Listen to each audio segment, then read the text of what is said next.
જો ગાઈઝ આપણે જે હલવો આપણે કુકરમાં બનાવવાના છે. કુકરની અંદર 1 ચમચ મેં ઘી એડ કરી દીધું છે, દેશી ઘી.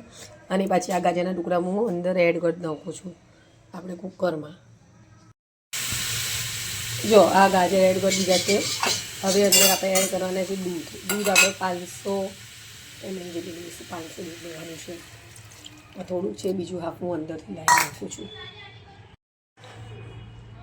ગાજર ડૂબે એટલું દૂધ અંદર એડ કર્યું છે મેં. 500ની બી ઉપર હશે થોડું. અને ફૂલ ફેટ દૂધ લેવાનું છે આપણે આમાં. આપણે 2 સીટી લેવાના છે ગાઈઝ આપણે કુકરમાં.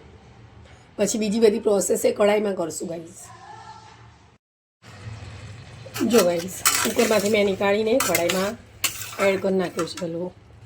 એટલે 50% જેટલું મેં અંદર કુકરમાં 2 સીટી લઈ લીધી હતી. એટલે બધું મેલ્ટ થઈ ગયું. પછી આ કઢાઈમાં આટલું આપણે દૂધ રહ્યું છે એટલે કઢાઈમાં બાળીશું. અને પછી અંદર સુગર એડ કરવાના છે, ખાંડ એડ કરવાની છે. જો ગાઈઝ તમે જોઈ શકો છો. ઇલાયચી પાવડર મેં એડ કરી દીધો છે એમાં.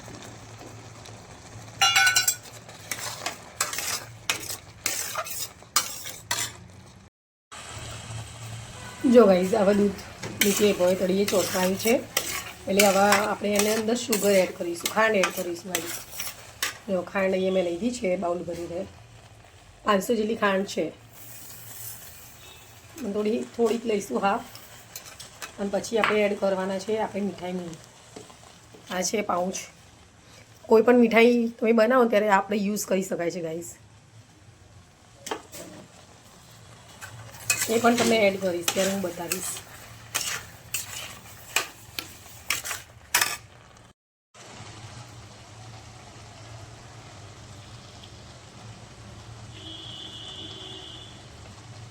જો ગાઈઝ હવે આપણે જે ભોય કડીએ ચોંટવા માંડી છે હલવો.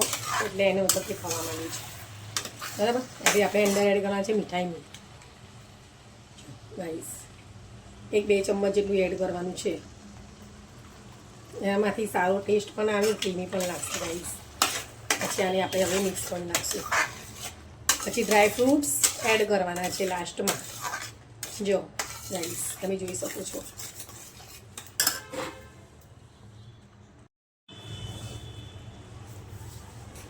જો ગાઈઝ પાછું આપણે હલવાને થોડો શેકવો પડશે ગાઈઝ. પછી અંદર આપણે એડ કરવાના છે બદામ. આમાં મેં બદામ લીધી છે 10-15 અને પીસીને અંદર પીચીને એડ કરી નાખ્યું છે ગાઈઝ. અને આ આપણે એડ કરી દીધું છે.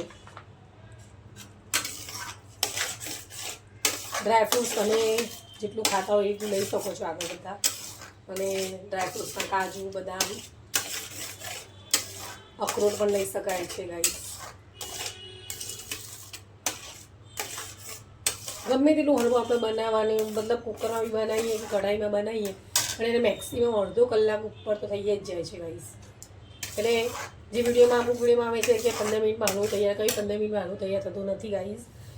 મેક્સિમમ અડધો કલાકનો ટાઈમ તો સાચો જ હોય છે. અડધો કલાકની હોય છે, ઉપર હોય છે. બાકી અડધો કલાકમાં બી ગાજર કાપવાના, છીનવાના, ઘણો બધી પ્રોસેસમાં ટાઈમ જતો રહે છે. એટલે હલવો બનાવવો હોય તો ટાઈમ નીકાળીને બનાવવાનો.